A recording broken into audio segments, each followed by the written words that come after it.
Oh, that's a golazo by Mbappe. Oh dear. I didn't even get to I didn't even get to slow intro this. Wow.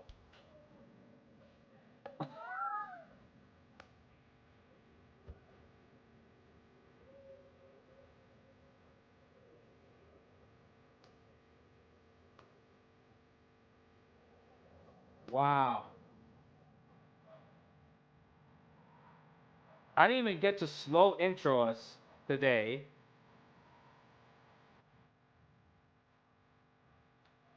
All right. Didn't even get to slow intro.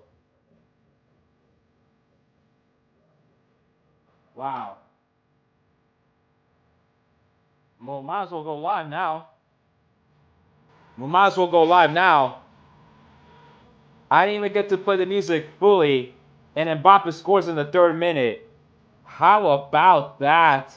Just call the game. I mean, at this point, just call the game. I mean, Man City is not coming back down 4-2 on aggregate. And I have it on the Golasso show, so we're going to get coverage on all the other games. In the meantime, Dimo Mi Gente, travel football fan here. Why am I looking fancy? I just came back from Congress. I'm helping fans save money and travel the 2026 FIFA World Cup. And let's talk about some of the things that I learned today at the Commission on Seamless and Secure Travel. It was a commission hosted by the U.S. Travel Association. And so let's discuss some of their findings. Let's discuss what was going, pretty much what are they recommending to improve travel in the United States. So it's mostly going to be focusing on what I saw today at the Commission on Secure and Seamless Travel here in Congress. I'm going to be creating content surrounding it as well, but I figured that I go ahead and just kind of talk about it first, kind of think about the content from there. So you're the Elon Musk of the World Cup travel? Absolutely not. I am not a deranged psychopath like Elon Musk. So please do not put me in the same sentence as that evil of a man. So yeah. No, Fabrizio Romano, I've gotten that comparison. I much prefer that one. I would much prefer that comparison than being compared to Elon Musk. So yeah. Dimo mi gente, ¿cómo está? ¿Cómo está? Please go ahead and just enter your questions, enter your comments in the chat. For those of you on TikTok and Instagram, please tap the screen in front of you so that we can increase the likes and share the live as well. So that way, we can go ahead and just discuss and share this with other folks, and that way we can all talk about the same topic here today. So yes, we are doing a bit of a watch along, but mostly I'm going to focus here on what I learned today from the Commission on Seamless and Secure Travel. They are looking to get the United States ready for this mega decade of sports, and I think that initial thoughts, they do mean well, right? Um, the problem with, I would say, the recommendations that they're providing and everything is that look at the amount of money that's needed. All right, nearly $100 billion opportunities within reach if Washington doesn't act now. We need to invest money into this. Okay, so these are some of the recommendations that the U.S. Travel Association, which is a nonprofit organization here in D.C., is pushing the White House and Congress to do. One, establishing a White House-led effort to ensure global events like the FIFA World Cup and Olympics can welcome 40 million visitors and generate nearly $100 billion. Okay? Transforming aviation security by making the biggest update since TSA PreCheck. Creating the most advanced customs and border systems since global entry. And implementing the most effective U.S. visa policy ever ahead for the 2026 FIFA World Cup. So, and you can learn more about this at this website, showcaseamericantravel.org. And look, I think overall that the idea of it is good. The vision that these folks want, America to implement is a good idea. The problem, and there's multiple problems with this, okay? Money in terms of investment, right? So we do need the investments happening in order to make money, right? So it's kind of like you have to spend money to make money. Yeah, that's kind of the situation here. And if folks are not going to come in, and especially in Congress and White House, if they're not going to go in and accept that we need to invest this money into our infrastructure, into overall improving travel and the travel experience for those fans coming in, then what's the point, right? Oh, PSG almost scored. All right.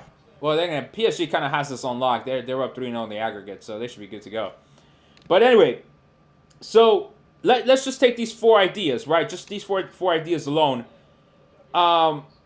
Is the White House going to lead such effort to ensure that 40 million visitors can come? Doubtful. Their policy right now is totally the complete opposite. They don't want people to come here to the United States. They want people out of the United States. So, from an economic standpoint, of course it makes total sense. It makes total sense to help people, right? To help tourists that want to come to the United States and spend money here to come and enjoy their experience here during the World Cup, during the Olympics. But if this administration, if their objective is not to help people come here and enjoy travel and instead just completely dissuade people from coming at all, then that first point kind of doesn't make sense. Points 2 and 3 about, making the biggest aviation security transformation since TSA PreCheck. That's mostly regarding, how you're, going through your airport process. Okay. So that's another one right there. And then, of course, creating the most advanced customs and border systems since global entry. Again, a lot of what they were focusing on the chat there in the commission meeting was mostly focused on biometrics and security when you're going through these lines, right? Either coming from abroad or even within domestic travel. So it's kind of one of those things where it's like, it's tough to say that you're going to have anything good coming from that, because there was a question that was asked about data security, right? And data privacy. How are you going to ensure that travelers are going to want to sign up for these things because then of their data privacy? And so one of the responses is that 90% of travelers, and I have to verify this statistic someplace else, but according to them, they made studies that 90% of travelers are okay with giving their information as long as it simplifies their travel experience. So if indeed that is the case, then fine, right? Fine. Right, but it's tough to say that would be the way it would work out, right? And then, of course, implementing the most effective U.S. visa policy ever ahead for the 2026 World Cup. Again, where was these recommendations? And I get it, the U.S. Travel Association. This is not really so much on them, although they have lobbying power. They have different ways that they could have made gotten this message out to folks earlier. But overall, where was this emphasis 2 years ago? So basically during the Biden administration. What was this emphasis at the first Trump administration? Where, where you had Trump lobbying and getting the World Cup right along with Canada and Mexico. So it really doesn't kind of make a lot of sense that you have spent the last 8 years, right? You basically spent the last 8 years having this tournament on your lap, and then not doing anything with it, right? That, I would say, that's kind of one of the biggest concerns here. So just trying to give some, just really kind of spitting out some ideas here quick. I'll probably go back and go ahead and make the content for it. But yeah, it's kind of one of those things where if you look at this first piece of information, you're thinking to yourself, where was this energy years ago, right? And so then the next piece of information here is this flyer here that they had. Okay, let me see if I can get it closer to the screen here. So it's by the numbers, current travel statistics. So right now, America ranks 17th out of 18 of the top 18 travel markets and global travel competitiveness. So basically, America is almost last in overall travel competitiveness. Now, what does that mean? What is the traveler's experience coming to the United States? What was their experience going and pretty much navigating through its infrastructure? Was it easy to travel within the United States? There's different factors involved there. And the fact that the U.S. is 17th out of 18 really, really, really, really is a concerning statistic there. 3.1 million. So this statistic here on December 1st, 2024, TSA set a single-day record screening over 3 million passengers. USA will reach such daily travel volumes by 2033. So we already know we're going to climb up to these types of numbers, but if we don't do anything about it now to improve the transportation system, then it's going to get really bad, you know? So yeah. And then let me share this one more travel statistic before I get to some questions that are more about tickets, but, you know, that's fair. You know, we're watching, Champions League here on the side as well. So the number of travelers the Customs and Border Protection processed at our nation's airports last year was 142.1 million people, which surpassed 2019's mark of 135.7 million people. So those are some statistics. Let me get back to some of these other statistics in 2 seconds. So there's some questions about the tickets, of course, as you can imagine. I thought the FIFA Club World Cup tickets weren't going to have resale ticket because it was under FIFA. And look, you're totally right. FIFA decided to collaborate with Ticketmaster, so I'm not sure, what to say there, honestly. There really isn't a good answer to that response there. And Fernie, we really don't have any set prices for these tickets. It's more about, look at my previous videos about looking at what GQ and the BitBook has listed as a price versus what Quito Partido said, and that should hopefully give you an idea. Okay? So, yeah. And then what's the best airport in your opinion? So just simply, if you can clarify best airport where? Here in the States, I'm assuming is what you would like to ask about. Let me know. So that way I can go ahead and answer that question much more straightforward for you, okay? But yeah, folks, so let me get back to some of these other travel statistics here. So 2049, with current congressional funding levels, TSA will not be able to fully deploy advanced identity verification technology across the entire U.S. aviation system for more than 2 decades. That's just ridiculous, all right? If we're going to be having this mega decade of sports right now, this is bullshit that we're going to have to wait till 2049 for all airports to have the verification technology needed, all right? Now, 43 countries have visa-free travel opportunities. Excuse me.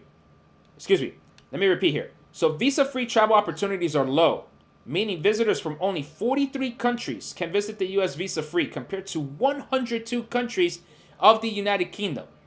So I think this statistic is very compelling because it's really highlighting how anti-immigrant or really afraid of people overstaying their visas are. Like, this is the fear right here. We are so strict about it because we have this insane fear, which is not backed by data, which I do have the data here, that we restrict visa-free travel to only 43 countries, whereas the UK has 102 countries. It's insane. It's totally antiquated. We acting like we the shit, and like we're not. like what the hell? We're acting like if we're such a massive great destination that people are just gonna overstay their visas, and it just does not make any sense. That type of mentality does not make sense whatsoever. So yes, what is the best airport in your opinion here in the United States? Like a beautiful airport, okay. Let's see. In terms of beautiful airport, quite frankly, I do not think there is a beautiful airport in the United States. Compared to what I've done in my travels abroad, there's not one beautiful airport. A lot of these airports, I've mostly traveled, Seattle, the DC airports, the ones that I've always mostly traveled to.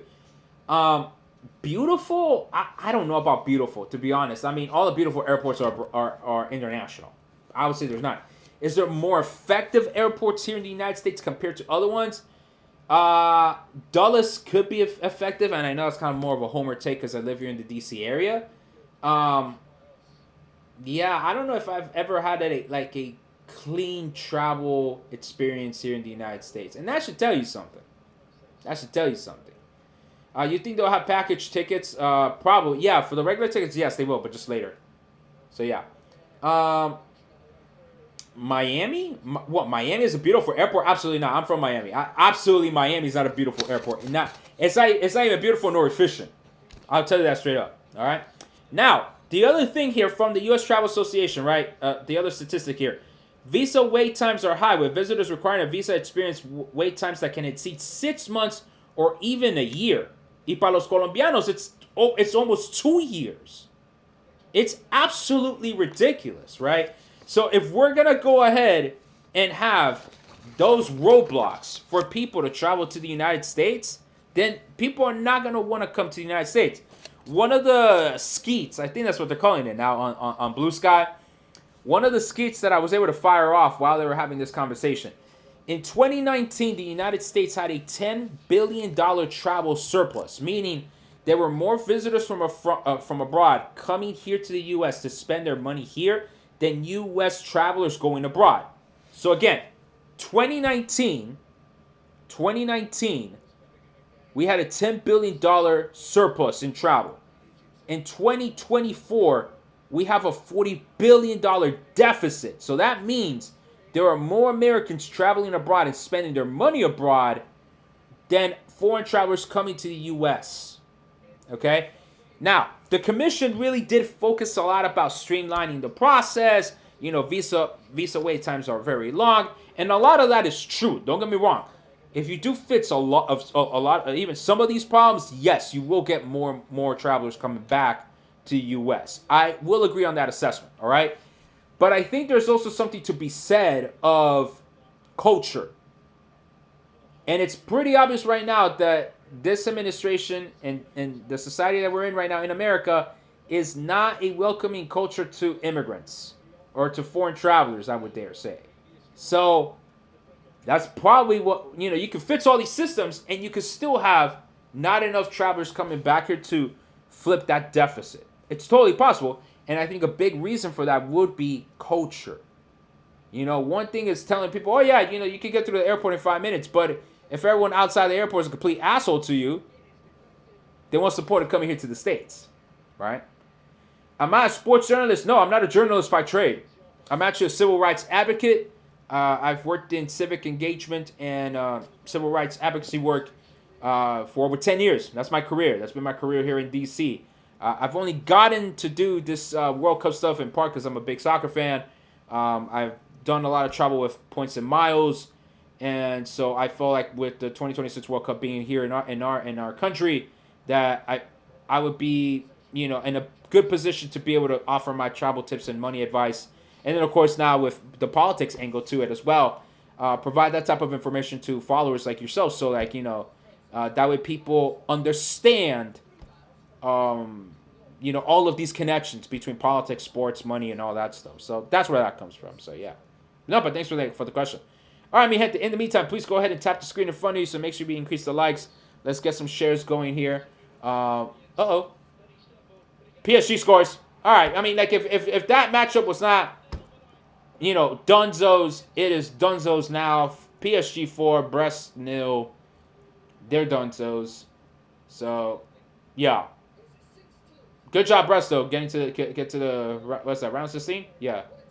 But that's done. It's 4-0. And honestly, Real Madrid, Manchester City is also done.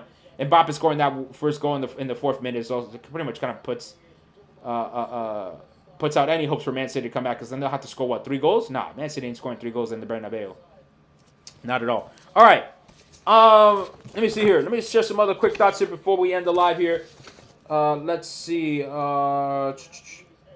Okay, so America, research by Oxford Economics reveals that U.S. global long-haul market share of travel industry has declined since 2015 from 12.8 to 9.1%, so we're losing out on money. Regaining the decrease in market share would result in an additional 127 million visitors over the next decade. The amount of extra spending at U.S. businesses, if we regain market share to match our previous 12.8% from 2015, would be $478 billion. That is how much money we're leaving on the table, fam. $478 billion.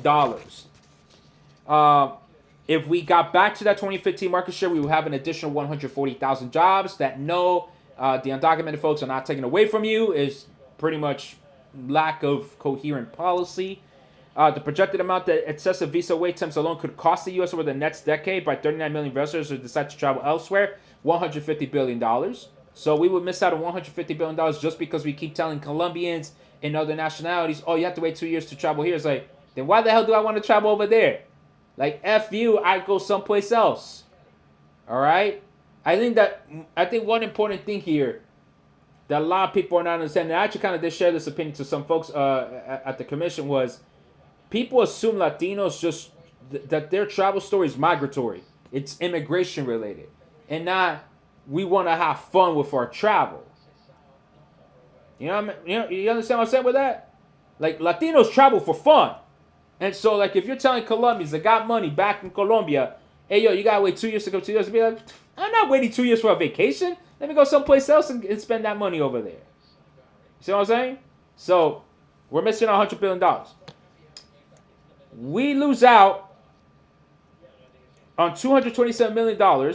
That's how much losing just a single international flight due to Customs and Border Protection staff shortages can mean to the U.S. economy every year. A single flight could miss us out on $227 million. The amount of extra tax revenue that can be generated if the U.S. regains market share, back to our 2015 numbers, $55 billion. The amount of economic opportunity that events over the next 4 years could bring to the U.S., $95 billion. And over here, we complain about shit being expensive, that we don't have money anywhere, and this and that. And instead of rampaging through the government and firing thousands of federal workers, we could just be investing into improving our travel systems and just make our money back right there, $95 billion. And then the number of international visitors the U.S. could host over the next 4 years, 40 million. But again, could host 40 million visitors if we improve our transportation, our infrastructure, to be able to host these 40 million visitors.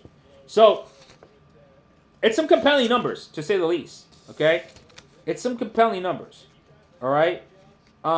Again, I don't know how we're going to, here, for example, fulfill President Trump's pledge for a secure, efficient visa process for the 2026 World Cup. I don't see it. You know, for all those Trumpito supporters, like, I don't see where he is going to come out and say, all right, y'all can come over here, because he is filled with people in his cabinet that are extremely anti-immigrant and do not want to make it easy for folks to come to the United States. So how are we going to square this? This pledge that the president made to make travel easy for the World Cup, and yet, the people underneath in his cabinet that are anti-immigrant, white supremacists, how are we going to square that to allow folks to come here and enjoy the events like the World Cup? So yeah, do you wonder how teams for the Club World Cup will bring all their starting players if they play too many games? Yeah, no, that's a good question there, because we don't even know if they are going to bring their 8 teams. Maybe some of these teams will bring their 8 teams, but the European teams, I doubt they bring all their players, which then makes the Club World Cup not as interesting for a lot of fans. And I even had folks at this commission tell me, hey, yo, it doesn't seem like the Club World Cup is gaining that much interest. And it's like, yeah. And I think it's because at first we thought, oh my God, this is such an awesome thing. We're going to have sports every summer. And now we're realizing, wait a minute, we are squeezing the American sports fan too much with these high ticket prices. With travel being relatively expensive, we're not really making it easy for fans to be able to spend money all the time. An analogy that was given to me was that Chiefs fans, right, the Kansas City Chiefs, they've been to multiple Super Bowls, that by the 3rd or 4th Super Bowl they got to, it was one of those things where it's like, well, I've already been to a Super Bowl. I don't have money to spend again to go to a Super Bowl, right? And that, for those in my American audience, you know how expensive that is. That is easily thousands of dollars to spend again year after year after year. So that's also kind of an interesting take right there on that. Yeah, I think a lot of what this report is indicating, right? What this report is highlighting is mostly on air travel. So that was interesting to see. I did point out on side conversations, hey, where's Amtrak? Like we just keep focusing on air travel, which I understand. That's how most people would get here, right? But just travel, we have to think beyond that, right? But I understand that if that was the focus of this report, then okay, then we'll keep it to that. But what I do want to do is point out a specific stat right here, okay, which I do think kind of really, how would I put it? Shows you how the government thinks about visa policy. Uh-oh. Mbappe. Ooh, what a shot. All right, it got blocked over. I mean, Again, Man City is already down 1-0 to Real Madrid. They're not scoring 3 goals. Anyway, so here's about mitigating immigration, national security, and other risks. Okay, so temporarily admitting international visitors to the U.S. also presents some illegal immigration, national security, public health, and other risks, making the NIV process a central part of immigration control and border security. For example, each year a small percentage of NIV, which I don't have the what is NIV here? Oh, non-immigrant visa categories. Okay, are refused a visa due to immigration, national security, or criminal concerns. Similarly, a small percentage of non-immigrant visa holders stay in the U.S. beyond their period of attendance. And I think this is kind of important to bring out because guess, and you know what, if you're, guess how much or what's the percentage of people that overstay their visa in a fiscal year. All right, go ahead and type it in the chat if you like, okay? But guess how the percentage of people that overstay their visa year by year, or at least from fiscal year 2023. Take a guess. In fiscal year 2023, Customs and Border Patrol, all right, let me see some stats. 1%, okay? All right, we'll see some other ones, all right? So in fiscal year 2023, CBP calculated that the total number of non-immigrant visa overstays was 565,155, or 1.45% of the 39 million non-immigrant admissions to the U.S. Of those overstay rates, 3.2% for all non-visa waiver program country admissions, and 0.62% of visa waiver country admissions. So this very stringent, or the desire to create an even more stringent visa policy, is not solving a problem. It's creating a bigger problem, which is we're missing out on money. It's not solving the problem of overstays because the problem of overstays is so tiny. And you might say to yourself, 565,000 people is a lot. Okay. But you have a record of who they are. You know more or less where they would be. So that's an easier problem to solve, right? You can put some resources towards ensuring that they all are removed, fine. But the policy of trying to like clamp on this even more is missing out on the bigger picture, which is the billions of dollars you're leaving in the bench. Because you're trying to solve a very minute problem numbers-wise, right?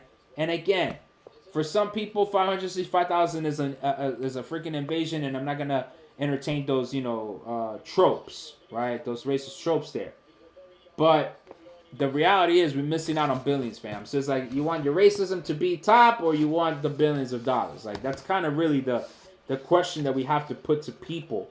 So that way they realize that, hey, man, if we keep making America a tough place to visit, no one's going to want to visit America. It's as simple as that. Again, we are 17th. The top country that people want to visit that is easy for visiting is Great Britain. So it's not like it's impossible. I think UAE was 4th, I think it was. Like, there's a lot of other countries ahead of us, man. Like, we got to do better, bro. Like, I just... Oh, here we go. Here's the rankings. Actually, it wasn't even UK number 1. My bad. It wasn't even UK number 1. My bad. Rankings of countries for global travel leadership. Here we go. Thailand, number 1. Brazil, Greece, Saudi Arabia, Turkey, South Africa, Italy, China, Canada, Australia, the top 10. Then it's France, UAE, UK, Mexico, Spain, Germany, Singapore, then the US. So all of those countries have better, travel leadership in that respect. Jesus Christ, Mbappe just killed everybody there. Apologies for the language there, but... Alright, I guess we're not watching this game anymore. Yo, Pep, time to retire, Papi. Wow. This game's over. This game is totally over. Like, we might as well see PSV Juve. Because PSG's, PSV, not PSG, PSV. PSG's beating Brest 1-0, and that's 4-0 in aggregate. And Mbappe just basically sealed the deal here. There is no drama in this leg. This game's over. Mbappe literally uno. What? He just sent that guy flying. Who did he send flying? I don't know, but he sent them flying. Nope, that's it, done. Bro. No. Woo!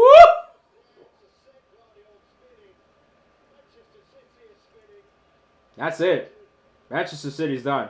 Wow. Incredible. All right. Let me go ahead and wrap this up now. All right. It was a quick live here. I just wanted to kind of show some of the things here. All right. But let me do some other separate content on the videos. I got to read through this whole policy book. Right. This is what a policy book looks like. Let me take a read through this. Let me see what content, what feedback I can give to it.